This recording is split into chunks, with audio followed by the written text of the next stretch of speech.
कि जो भी पंथ की आवाज़ कौम की आवाज़ उठाउंदा ਉਹਨੂੰ इस तरीके नाल शहीद कर दिता जाता सी जिवें जथेदार कौंके साहब नूं कीता गया। पर जथेदार कौंके साहब नूं जिस तरीके दे नाल समय दी जालम सरकार जालम अफसरां ने को के शहीद कीता ते उन्हां दे शरीर दे टुकड़े करके दरिया दे विच रोड़ दिते कि सानू गैरां नालों अपणिआं ते वध गिला कि जिन्हां ने इन्हां रिपोर्टां नूं दबा के रखिया इंसाफ नहीं दे सके। पिछले दिन ही एक टीवी डिबेट ते श्रोमणी अकाली दल दे बुलारे उत्थे वो रिपोर्ट नूं ही बदलण ते लगे होए सन। 31 साल रिपोर्टां दब के रखियां ते अज जे जनतक होईयां ते अज उन्हां नूं बदलण दीयां गल्लां। 3 वार चीफ मिनिस्टर बनिया होवे ते इंसाफ अपनी कौम दे शहीदां दा ना करे। जो अकाल तखत साहब तो पंथ रत्न ते फखरे कौम दिता गया वो वापस लिया जाए। दिल्ली सिख गुरुद्वारा प्रबंधक कमेटी मोहरी रोल अदा करे, सारियां जथेबंदियां साथ देणगियां। ये जिहड़ा 8 साल डिप्टी चीफ मिनिस्टर रहा उहदा भी लेखा जोखा रामूवालिया साहब होना चाहिए। 8 साल लगातार जिसने डिप्टी चीफ मिनिस्टर हुंदियां पंजाब दी वागडोर संभाली ਉਹਨੂੰ किस तरह कटहरे च खड़ा करना है। धन धन साहिब श्री गुरु तेग बहादुर महाराज जी के पावन स्थान गुरुद्वारा रकाबगंज साहिब जिथे गुरु साहब जी के महान सिख भाई लखी साहब वंजारा ने सतगुरां दे धड़ दा अंतिम संस्कार किया। अज इस पावन स्थान के उत्ते आपां सारे ही दिल्ली सिख गुरुद्वारा प्रबंधक कमेटी दे वल्लों अज जो महान शहीदी समागम सरबत खालसा 1986 वालों श्री अकाल तखत साहब दे छापे हुए कार्यकारी जथेदार सिंह साहब भाई गुरदेव सिंह कौंके जी का ये शहीदी दिहाड़ा मना रहे, उन्हों की याद मना रहे। अज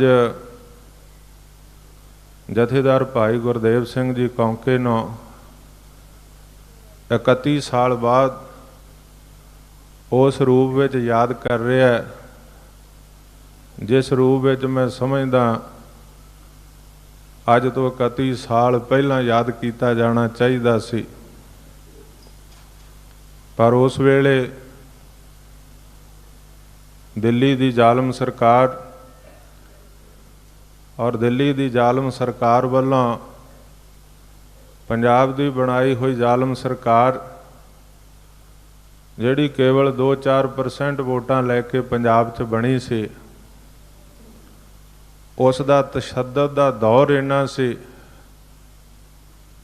कि जो भी पंथ की आवाज़ कौम की आवाज़ उठाउंदा ਉਹਨੂੰ इस तरीके नाल शहीद कर दिता जाता सी जिवें जथेदार कौंके साहब नूं कीता गया। सिख धर्म दे अंदर सिख प्रभु सत्ता दा केंद्र श्री अकाल तखत साहब और अकाल तखत साहब ते समूची कौम दे सरबत खालसा वालों श्री अकाल तखत साहब दा कार्यकारी जथेदार थापिया होवे ते जे उस नूं इस तरीके नाल शहीद कर दिता जावे तो मैं समझदा उस वेले आम सिख जिहड़ा कोई आम सिख सी उसकी की हस्ती हो सकती है। जथेदार गुरदेव सिंह जी कौंके बाबताब जी ने सुनिया कि वह किन्ने नाम बाणी दे रसीए सन, बाणी बाणे दे धारनी, चढ़दी कला वाले, हमेशा गुरु की भै भावनी च रहण वाले, धर्म प्रचार प्रसार अमृत संचार की लहर पूरी चढ़दी कला दे नाल चला रहे सन। कसूर की सी उन्हां दा? किसी का कतल कीता सी, किसी दे कतल लई किसी नूं भेजिया सी? नहीं, सिर्फ इन्ना कि जिहड़े कौम दे जुझारू सन, जिहड़े कौम की आन शान की लड़ाई लड़ रहे सन, उस वेले उन्हां लोगां नूं सजावां दे रहे सन ਜਿਨ੍ਹਾਂ ਨੇ ਸ਼੍ਰੀ ਅਕਾਲ ਤਖਤ ਸਾਹਿਬ ਨੂੰ ਤੋਪਾਂ ਤੇ ਟੈਂਕਾਂ ਨਾਲ ਢਾਹ ਢੇਰੀ ਕਰ ਦਿੱਤਾ ਗਿਆ, ਉਹ ਕਿਤੇ ਆਉਂਦੇ ਜਾਂਦੇ ਉਹਨਾਂ ਨਾਲ ਫਤਿਹ ਦੀ ਸਾਂਝ ਕਰ ਲੈਂਦੇ ਸਨ, ਜਲ ਪਾਣੀ ਛਕ ਲੈਂਦੇ ਸਨ। ਆਹੀ ਕਸੂਰ ਸੀ ਉਹਨਾਂ ਦਾ। ਜਥੇਦਾਰ ਕੌਂਕੇ ਸਾਹਿਬ ਅਕਾਲ ਤਖਤ ਸਾਹਿਬ ਦਾ ਜਥੇਦਾਰ ਹੋਵੇ ਤੇ ਕੌਮ ਦੀ ਲੜਾਈ ਲੜਨ ਵਾਲੇ ਜੇ ਉਹਨਾਂ ਕੋਲੇ 10 ਮਿੰਟ ਬੈਠ ਗਏ, ਜਲ ਪਾਣੀ ਪ੍ਰਸ਼ਾਦਾ ਪਾਣੀ ਛਕ ਲਿਆ, ਕੋਈ ਸਲਾਹ ਮਸ਼ਵਰਾ ਕਰ ਲਿਆ, ਤੇ ਇਹ ਕੋਈ ਗੁਰਮੁਖ ਪਿਆਰਿਓ ਗੁਣਾਂ ਵਾਲੀ ਗੱਲ ਨਹੀਂ ਸੀ। ਪਰ ਜਥੇਦਾਰ ਕੌਂਕੇ ਸਾਹਿਬ ਨੂੰ ਜਿਸ ਤਰੀਕੇ ਦੇ ਨਾਲ ਸਮੇਂ ਦੀ ਜ਼ਾਲਮ ਸਰਕਾਰ, ਜ਼ਾਲਮ ਅਫਸਰਾਂ ਨੇ ਕੋ ਕੇ ਸ਼ਹੀਦ ਕੀਤਾ ਤੇ ਉਹਨਾਂ ਦੇ ਸਰੀਰ ਦੇ ਟੁਕੜੇ ਕਰਕੇ ਦਰਿਆ ਦੇ ਵਿੱਚ ਰੋੜ ਦਿੱਤੇ, ਸਬੂਤ ਹੀ ਖਤਮ ਕਰ ਦਿੱਤੇ। ਅੱਜ ਉਹਨਾਂ ਦੇ ਜਦੋਂ ਸ਼ਹਾਦਤ ਦੀ ਕਹਾਣੀ ਸੁਣਦੇ ਹਾਂ, ਸ਼ਹਾਦਤ ਦੀ ਵਿਥਿਆ ਸੁਣਦੇ ਹਾਂ ਤੇ ਲੂ ਕੰਡੇ ਖੜੇ ਹੋ ਜਾਂਦੇ ਆ। ਪਰ ਜਿਹੜੇ ਕੌਮ ਦੀ ਖਾਤਰ, ਧਰਮ ਦੀ ਖਾਤਰ ਜੂਝਣ ਵਾਲੇ ਆ, ਉਹਨਾਂ ਨੂੰ ਨਾ ਆਪੇ ਦੀ ਪਰਵਾਹ ਹੁੰਦੀ ਹੈ। ਜਿਸ ਤਰ੍ਹਾਂ ਜਥੇਦਾਰ ਰੋਡੇ ਸਾਹਿਬ ਦੱਸ ਰਹੇ ਸਨ ਕਿ ਉਹ ਹਮੇਸ਼ਾ ਕਹਿੰਦੇ ਸੀ ਮੇਰੀ ਸ਼ਹਾਦਤ ਦੀ ਅਰਦਾਸ ਕਰੋ, ਕੌਮ ਲਈ ਸ਼ਹੀਦੀ ਪਾਉਣੀ, ਕਿਉਂਕਿ ਸ਼ਹਾਦਤਾਂ ਹਰੇਕ ਦੇ ਹਿੱਸੇ ਨਹੀਂ ਆਉਂਦੀਆਂ, ਧਰਮ ਖਾਤਰ ਵਿਰਲਿਆਂ ਦੇ ਹਿੱਸੇ ਆਉਂਦੀਆਂ। ਤੇ ਵਿਦਵਾਨਾਂ ਨੇ ਵੀ ਲਿਖਿਆ ਜੋ ਆਸ਼ਿਕ ਹੈ ਸ਼ਹਾਦਤ ਕੇ ਉਹ ਜੀਣਾ ਛੋੜ ਦੇਤੇ हैं, खिलौना समझ के इस तन को खुशी से फोड़ देते हैं, न तख्तों न ताजों न हूरों की हसरत, अगर खुदा भी खुदाई दे तो उसे वापस मोड़ देते हैं। शहीदों की कत्लगाह से क्या बेहतर है काबा, शहीदों की खाक पे तो खुदा भी कुर्बान होता है। ਅੱਜ ਇੱਥੋਂ ਇੱਕ ਫਰਲਾਂਗ ਦੀ ਦੂਰੀ ਤੇ ਆ ਸਾਡੇ ਦੇਸ਼ ਦੀ, ਭਾਰਤ ਦੇਸ਼ ਦੀ ਵੱਡੀ ਪੰਚਾਇਤ ਜਿੱਥੇ ਬੈਠਦੀ ਹੈ ਪਾਰਲੀਮੈਂਟ। ਪਰ ਜੋ ਉੱਥੇ ਗੁਰਮੁਖ ਪਿਆਰਿਓ ਫੈਸਲੇ ਹੁੰਦੇ ਤੁਹਾਨੂੰ ਪਤਾ। ਤੇ ਅੱਜ ਇੱਥੇ ਜਿੱਥੇ ਸਤਿਗੁਰਾਂ ਦੇ ਧੜ ਦਾ ਸੰਸਕਾਰ ਕੀਤਾ ਗਿਆ, ਅੰਤਮ ਸੰਸਕਾਰ, ਅੱਜ ਹਜ਼ਾਰਾਂ ਨਹੀਂ ਲੱਖਾਂ ਸੰਗਤਾਂ ਇੱਥੇ ਨਤਮਸਤਕ ਹੁੰਦੀਆਂ ਨੇ ਔਰ ਸਤਿਗੁਰ ਸੱਚੇ ਪਾਤਸ਼ਾਹ ਦੇ ਇਸ ਅਸਥਾਨ ਦੇ ਉੱਤੇ ਆ ਕੇ ਆਪਣੇ ਮਨ ਦੀਆਂ ਮੁਰਾਦਾਂ ਪੂਰੀਆਂ ਕਰਦੀਆਂ, ਗੁਰੂ ਦਾ ਪਿਆਰ ਪਾਉਂਦੀਆਂ ਨੇ। ਗੁਰੂ ਪਿਆਰਿਓ, ਜੋ ਸਾਰੀ ਵਿਥਿਆ ਉਹ ਤੁਸੀਂ ਸੁਣੀ ਹੈ। ਜਿਹੜੇ ਉਹਨਾਂ ਦੇ ਨਾਲ ਰਹੇ ਉਸ ਵੇਲੇ ਜਥੇਦਾਰ ਕੌਂਕੇ ਸਾਹਿਬ ਦੇ, ਉਹਨਾਂ ਦਾ ਸਤਿਕਾਰਯੋਗ ਪਰਿਵਾਰ ਬੈਠਾ, ਉਹਨਾਂ ਦੀ ਧਰਮ ਸੁਪਤਨੀ, ਉਹਨਾਂ ਦੇ ਸੁਪੁੱਤਰ, ਮੌਕੇ ਦੇ ਗਵਾਹ, ਉਹਨਾਂ ਪਾਸੋਂ ਤੁਸੀਂ ਸੁਣਿਆ ਸਾਰਾ। 1 ਤਰੀਕ ਨੂੰ ਸ੍ਰੀ ਅਕਾਲ ਤਖਤ ਸਾਹਿਬ ਤੇ ਪਹਿਲੀ ਵਾਰ ਉਹਨਾਂ ਦਾ ਸ਼ਹੀਦੀ ਦਿਹਾੜਾ ਅਸੀਂ ਮਨਾਇਆ ਕਿ ਭਾਵੇਂ ਪਰਿਵਾਰ ਹਰ ਸਾਲ ਆਪਣੇ ਘਰ ਦੇ ਵਿੱਚ ਕੁਝ ਜਥੇਬੰਦੀਆਂ ਇਲਾਕੇ ਦੀਆਂ ਸੰਗਤਾਂ ਜਾ ਕੇ ਸ਼ਹੀਦੀ ਦਿਹਾੜਾ ਮਨਾਉਂਦੀਆਂ ਸੀ, ਪਰ ਮੈਂ ਸਮਝਦਾ ਕਿ ਅੱਜ ਇਹ ਸ਼ਹੀਦੀ ਦਿਹਾੜਾ ਜੋ ਦਿੱਲੀ ਸੇ ਗੁਰਦੁਆਰਾ ਪ੍ਰਬੰਧਕ ਕਮੇਟੀ ਵੱਲੋਂ ਉਪਰਾਲਾ ਕੀਤਾ ਗਿਆ, ਜ਼ਿੰਮੇਵਾਰੀ ਨੂੰ ਨਿਭਾਇਆ ਗਿਆ, ਇਹ ਜ਼ਿੰਮੇਵਾਰੀ ਬਣਦੀ ਹੈ ਪੰਥ ਦੀ, ਕੌਮ ਦੀ। ਸਰਮੌਰ ਦੂਜੇ ਨੰਬਰ ਦੀ ਸੰਸਥਾ ਹੈ ਔਰ ਮੈਂ ਸਮਝਦਾ ਕਿ ਸਰਦਾਰ ਹਰਮੀਤ ਸਿੰਘ ਕਾਲਕਾ ਮੁੱਖ ਸੇਵਾਦਾਰ, ਸਰਦਾਰ ਜਗਦੀਪ ਸਿੰਘ ਕਾਲੋਂ ਜਨਰਲ ਸਕੱਤਰ ਤੇ ਉਹਨਾਂ ਦੀ ਸਮੁੱਚੀ ਟੀਮ, ਉਹਨਾਂ ਦੇ ਮੈਂਬਰ ਸਹਿਬਾਨ ਸਾਰੇ ਵਧਾਈ ਦੇ ਪਾਤਰ ਹੈ ਕਿ ਉਹਨਾਂ ਨੇ ਆਪਣਾ ਫਰਜ਼ ਨਿਭਾਇਆ। ਤੇ ਜਥੇਦਾਰ ਕੌਂਕੇ ਸਾਹਿਬ ਦਾ ਸ਼ਹੀਦੀ ਦਿਹਾੜਾ ਅੱਜ ਗੁਰਦੁਆਰਾ ਰਕਾਬਗੰਜ ਸਾਹਿਬ ਦਿੱਲੀ ਦੀ ਧਰਤੀ ਤੇ ਮਨਾਇਆ ਜਾ ਰਿਹਾ। ਮੈਂ ਹੁਣੇ ਉਹਨਾਂ ਨਾਲ ਗੱਲ ਕਰ ਰਿਹਾ ਸੀ। ਦੇਖੋ, ਜਥੇਦਾਰ ਸਾਹਿਬ ਦਾ ਸ਼ਹੀਦੀ ਦਿਹਾੜਾ ਤੇ ਪੰਥਕ ਜਜ਼ਬਾ ਦਿੱਲੀ ਦਾ ਠਾਠਾਂ ਮਾਰਦਾ, ਸੰਗਤਾਂ ਦਾ ਇਕੱਠ, 4 ਸਫੇਰੇ, ਅੱਜ ਪੰਥਕ ਸ਼ਖਸੀਅਤਾਂ ਇੱਥੇ ਬੈਠੀਆਂ, ਸੰਤ ਸਮਾਜ ਬੈਠਾ, ਸੰਪਰਦਾਵਾਂ ਟਕਸਾਲਾਂ ਬੈਠੀਆਂ ਨੇ। ਸ਼੍ਰੋਮਣੀ ਗੁਰਦੁਆਰਾ ਪ੍ਰਬੰਧਕ ਕਮੇਟੀ ਦੇ ਵੀ ਪੰਥਕ ਮੈਂਬਰ ਸੰਤ ਚਰਨਜੀਤ ਸਿੰਘ ਜਸੋਵਾਲ ਬੈਠੇ ਹੈ। ਸਾਡੇ ਹਰਿਆਣਾ ਸਿੱਖ ਗੁਰਦੁਆਰਾ ਪ੍ਰਬੰਧਕ ਕਮੇਟੀ ਤੋਂ ਵੀ ਦਾਸ ਸਾਬਕਾ ਮੁੱਖ ਸੇਵਾਦਾਰ ਮੌਜੂਦਾ ਮੈਂਬਰ ਔਰ ਸਾਡੇ ਸਾਬਕਾ ਮੈਂਬਰ ਸਰਦਾਰ ਗੁਰਪ੍ਰਸਾਦ ਸਿੰਘ ਫਰੀਦਾਬਾਦ ਬੈਠੇ। ਹਰਿਆਣੇ ਦੀ ਵੀ ਹਾਜ਼ਰੀ ਲੱਗ ਰਹੀ ਹੈ ਔਰ ਦਿੱਲੀ ਸਿੱਖ ਗੁਰਦੁਆਰਾ ਪ੍ਰਬੰਧਕ ਕਮੇਟੀ ਦੇ ਸਤਿਕਾਰਯੋਗ ਮੈਂਬਰ ਸਹਿਬਾਨ, ਸ਼੍ਰੋਮਣੀ ਅਕਾਲੀ ਦਲ ਦਿੱਲੀ ਸਟੇਟ, ਵੱਖ-ਵੱਖ ਸਟੇਟਾਂ 'ਚੋਂ ਸਿੱਖ ਆਏ ਆ, ਪੰਜਾਬ ਤੋਂ ਵੱਡੀ ਗਿਣਤੀ ਦੇ ਅੰਦਰ। ਔਰ ਜਿਹੜੇ ਪੰਥ ਨਾਲ ਸਰੋਕਾਰ ਰੱਖਣ ਵਾਲੇ, ਚਾਹੇ ਉਹ ਸਰਕਾਰਾਂ 'ਚ ਵੀ ਕੇਂਦਰੀ ਮਿਨਿਸਟਰ ਸਰਦਾਰ ਰਾਮੂਵਾਲੀਆ ਸਾਹਿਬ, ਸਰਦਾਰ ਜਗਮੀਤ ਸਿੰਘ ਬਰਾੜ ਬੈਠੇ ਆ। ਮੈਂ ਇੱਕ ਬੇਨਤੀ ਕਰਕੇ ਖਿਮਾ ਮੰਗ ਲੈਣੀ ਹੈ ਕਿ ਅੱਜ ਜੇ 31 ਸਾਲਾਂ ਬਾਅਦ ਅਸੀਂ ਸ਼ਹੀਦੀ ਦਿਹਾੜਾ, ਸ਼ਹਾਦਤ ਦਿਵਸ ਜਥੇਦਾਰ ਕੌਂਕੇ ਸਾਹਿਬ ਦਾ ਮਨਾ ਰਹੇ ਹਾਂ ਤੇ ਸਿਰਫ ਇਸ ਵਾਰ ਮਨਾ ਕੇ ਇਸ ਪਿਛਾਂ ਨਾ ਹਟ ਜਾਈਏ। ਅੱਜ ਇਥੋਂ ਇਨਸਾਫ ਦੀ ਲੜਾਈ, ਜਿਵੇਂ ਸਰਦਾਰ ਕਾਲਕਾ ਸਾਹਿਬ ਨੇ ਕਿਹਾ ਕਿ ਸਾਨੂੰ ਅਗਲੀ ਜਿਹੜੀ ਲਾਈਨ ਹੈ ਦੱਸ ਕੇ ਜਾਣ ਜਥੇਬੰਦੀਆਂ ਜਿਨ੍ਹਾਂ ਨੇ ਹੰਢਾਇਆ। ਜਥੇਦਾਰ ਰੋਡੇ ਸਾਹਿਬ ਨੇ ਵੀ ਕਿਹਾ ਕਿ ਸਾਨੂੰ ਕੋਈ ਐਸਾ ਫੈਸਲਾ ਕਰਨਾ ਚਾਹੀਦਾ, ਤੇ ਮੈਂ ਸਮਝਦਾ ਅੱਜ ਪਹਿਲਾ ਫੈਸਲਾ ਤੇ ਇਹ ਵੀ ਹੋਣਾ ਚਾਹੀਦਾ, ਕਿਉਂਕਿ ਜਿੱਥੇ ਜ਼ਾਲਮ ਹਕੂਮਤ, ਜ਼ਾਲਮ ਸਰਕਾਰ ਨੇ ਜ਼ੁਲਮ ਕੀਤਾ ਗੈਰਾਂ ਨੇ, ਉਹਨਾਂ ਦੀ ਗੱਲ ਤਾਂ ਅਸੀਂ ਕਰਦੇ ਹਾਂ। ਜਿਵੇਂ ਸਰਦਾਰ ਕਾਹਲੋਂ ਸਾਹਿਬ ਕਹਿ ਰਹੇ ਸਨ ਕਿ ਸਾਨੂੰ ਗੈਰਾਂ ਨਾਲੋਂ ਆਪਣਿਆਂ ਤੇ ਵੱਧ ਗਿਲਾ ਕਿ ਜਿਨ੍ਹਾਂ ਨੇ ਇਹਨਾਂ ਰਿਪੋਰਟਾਂ ਨੂੰ ਦਬਾ ਕੇ ਰੱਖਿਆ, ਇਨਸਾਫ ਨਹੀਂ ਦੇ ਸਕੇ। ਜ਼ੁਲਮੋ ਸਿਤਮ ਦੀ ਗੱਲ ਹੈ ਕਿ ਅੱਜ ਰਿਪੋਰਟਾਂ ਨੂੰ ਬਦਲਣ ਦੀਆਂ ਗੱਲਾਂ। ਪਿਛਲੇ ਦਿਨੀ ਇੱਕ ਟੀਵੀ ਡਿਬੇਟ ਤੇ ਸ਼੍ਰੋਮਣੀ ਅਕਾਲੀ ਦਲ ਦੇ ਬੁਲਾਰੇ ਉੱਥੇ ਉਹ ਰਿਪੋਰਟ ਨੂੰ ਹੀ ਬਦਲਣ ਤੇ ਲੱਗੇ ਹੋਏ ਸਨ। ਮੈਂ ਕਿਹਾ ਪਹਿਲਾ ਦੁੱਖ ਤੇ ਸਾਡੇ ਤੋਂ ਇਹ ਨਹੀਂ ਬਰਦਾਸ਼ਤ ਹੁੰਦਾ ਕਿ ਸਾਡਾ ਜਥੇਦਾਰ 31 ਸਾਲ ਪਹਿਲਾਂ ਇਸ ਤਰ੍ਹਾਂ ਸ਼ਹੀਦ ਕੀਤਾ, 31 ਸਾਲ ਰਿਪੋਰਟਾਂ ਦੱਬ ਕੇ ਰੱਖੀਆਂ, ਤੇ ਅੱਜ ਜੇ ਜਨਤਕ ਹੋਈਆਂ ਤੇ ਅੱਜ ਉਹਨਾਂ ਨੂੰ ਬਦਲਣ ਦੀਆਂ ਗੱਲਾਂ।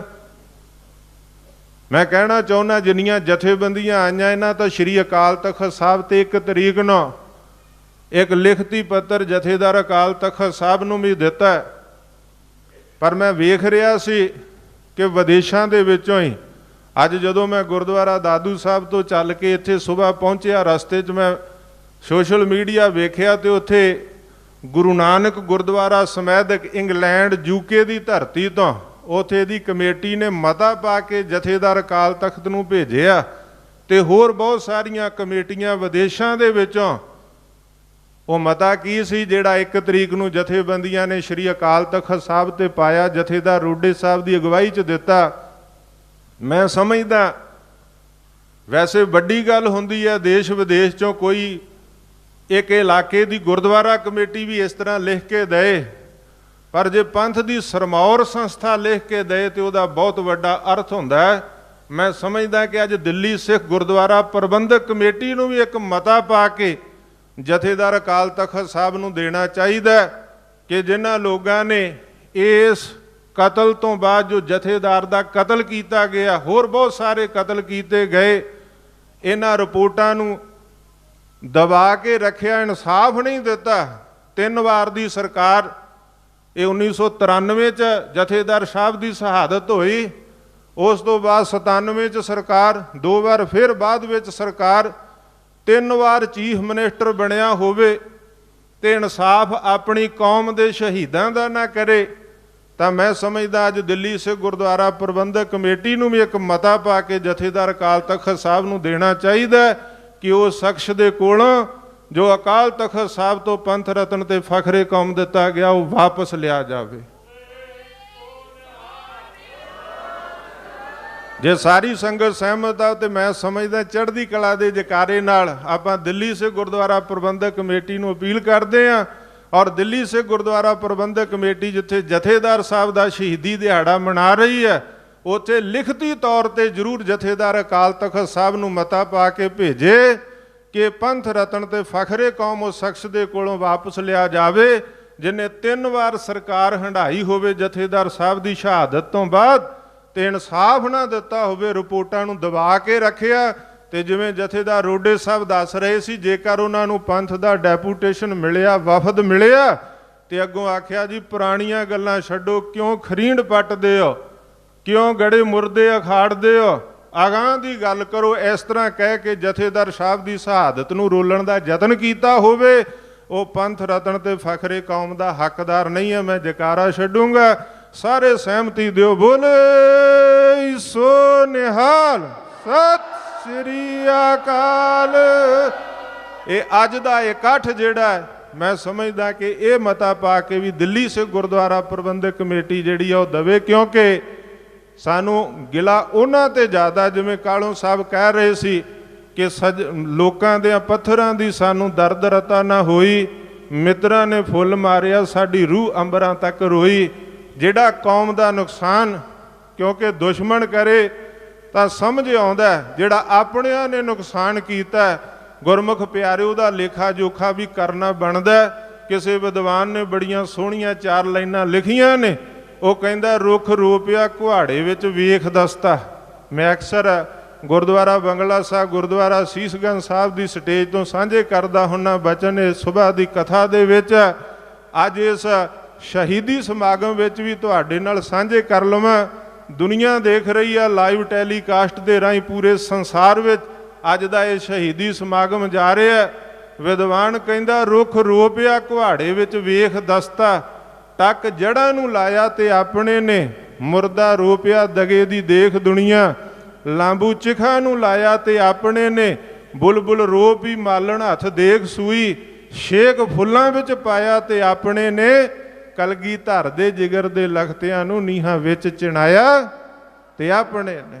ਸਾਨੂੰ ਗੈਰਾਂ ਨਾਲੋਂ ਆਪਣਿਆਂ ਤੇ ਵੀ ਵੱਧ ਦੁੱਖ। ਸਮੇਂ ਦੀ ਉਹ ਕਾਂਗਰਸ ਹਕੂਮਤ, ਜ਼ਾਲਮ ਹੁਕਮਰਾਨ, ਜ਼ਾਲਮ ਪੁਲਿਸ ਅਫਸਰ ਤਾਂ ਜ਼ਾਲਮ ਸਾਨੀ, ਉਹਨਾਂ ਨਾਲ ਲੇਖਾ ਜੋਖਾ ਜਿੰਨਾ ਪੰਥ ਤੋਂ ਹੋਇਆ ਕੀਤਾ, ਜਿੰਨਾ ਕਾਨੂੰਨ ਅਨੁਸਾਰ ਕਰਨਾ ਜਥੇਦਾਰ ਸਾਹਿਬ ਨੇ ਦੱਸਿਆ, ਉਹ ਵੀ ਰਾਹ ਅਖਤਿਆਰ ਕੀਤਾ ਜਾਵੇ।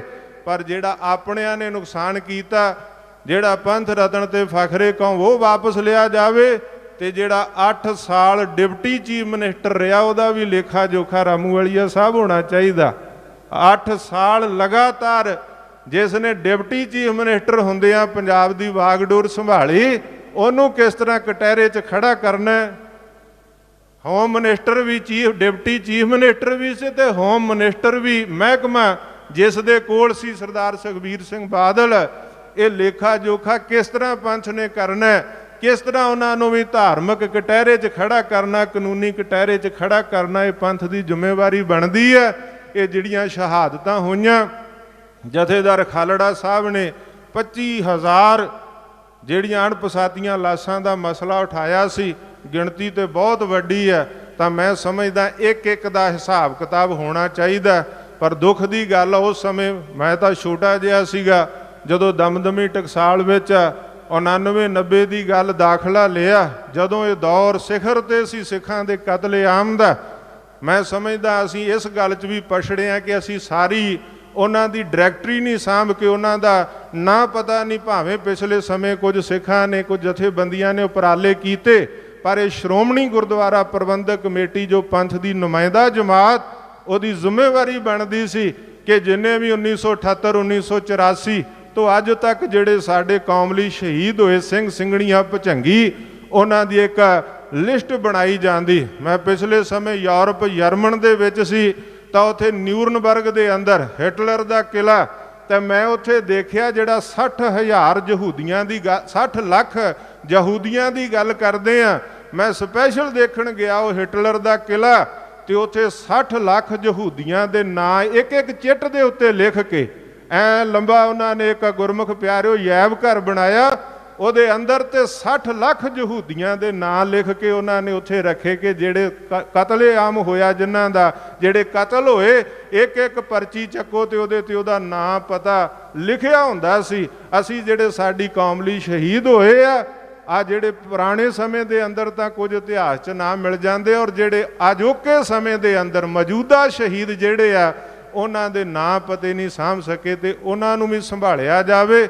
ਉਹਨਾਂ ਦੇ ਪਰਿਵਾਰਾਂ ਨੂੰ, ਉਹਨਾਂ ਦੇ ਅਕੀਦਿਆਂ ਨੂੰ ਸਾਡੀ ਜ਼ਿੰਮੇਵਾਰੀ ਬਣਦੀ ਹੈ ਇਸ ਪਾਸੇ। ਸੋ ਮੈਂ ਸਮਝਦਾ ਕਿ ਅੱਜ ਦਿੱਲੀ ਸਿੱਖ ਗੁਰਦੁਆਰਾ ਪ੍ਰਬੰਧਕ ਕਮੇਟੀ ਨੇ ਜਿਹੜਾ ਉਪਰਾਲਾ ਕੀਤਾ ਉਹ ਸ਼ਲਾਘਾਯੋਗ ਹੈ। ਜਥੇਦਾਰ ਕੌਂਕੇ ਸਾਹਿਬ ਦੀ ਸ਼ਹਾਦਤ ਨੂੰ ਨਤਮਸਤਕ ਹਾਂ। ਗੁਰੂਆਂ ਦੇ ਚਲਾਏ ਮਾਰਗ ਤੇ ਉਹਨਾਂ ਨੇ ਚੱਲ ਕੇ ਸੂਰਾ ਸੋ ਪਹਿਚਾਨੀ ਹੈ, ਜੋ ਲਰੈ ਦੀਨ ਕੇ ਹੇਤ, ਪੁਰਜਾ ਪੁਰਜਾ ਕੱਟ ਮਰੈ, ਕਬੂ ਨਾ ਛਾੜੈ ਖੇਤ। ਇਹ ਜ਼ਰੂਰ ਸਾਨੂੰ ਕਰਨਾ ਚਾਹੀਦਾ। ਦਿੱਲੀ ਸਿੱਖ ਗੁਰਦੁਆਰਾ ਪ੍ਰਬੰਧਕ ਕਮੇਟੀ ਮੋਹਰੀ ਰੋਲ ਅਦਾ ਕਰੇ, ਸਾਰੀਆਂ ਜਥੇਬੰਦੀਆਂ ਸਾਥ ਦੇਣਗੀਆਂ।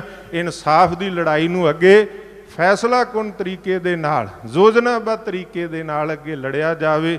ਸਭ ਦਾ ਧੰਨਵਾਦ। ਭੁੱਲਾਂ ਚੁੱਕਾਂ ਦੀ ਖਿਮਾ। ਆਪ ਸਰਬੱਤ ਸੰਗਤਾਂ ਨੇ ਬਖਸ਼ਿਸ਼ ਕਰਨੀ। ਅਗਲਾ ਪ੍ਰੋਗਰਾਮ ਗੁਰਮੁਖ ਪਿਆਰਿਆਂ ਪਾਸੋਂ ਸਰਵਣ ਕਰੋ। ਕੋਈ ਰਸਨਾ ਵਾਂਝੀ ਨਾ ਰਹੇ। ਸ਼ਹੀਦਾਂ ਨੂੰ, ਸਤਿਗੁਰਾਂ ਨੂੰ ਨਤਮਸਤਕ ਹੁੰਦੇ ਹੋਏ ਬੁਲੰਦ ਆਵਾਜ਼ ਵਿੱਚ ਫਤਿਹ ਦੀ ਸਾਂਝ ਕਰੋ। ਆਖੋ ਜੀ ਵਾਹਿਗੁਰੂ ਜੀ ਕਾ ਖਾਲਸਾ, ਵਾਹਿਗੁਰੂ ਜੀ ਕੀ ਫਤਿਹ।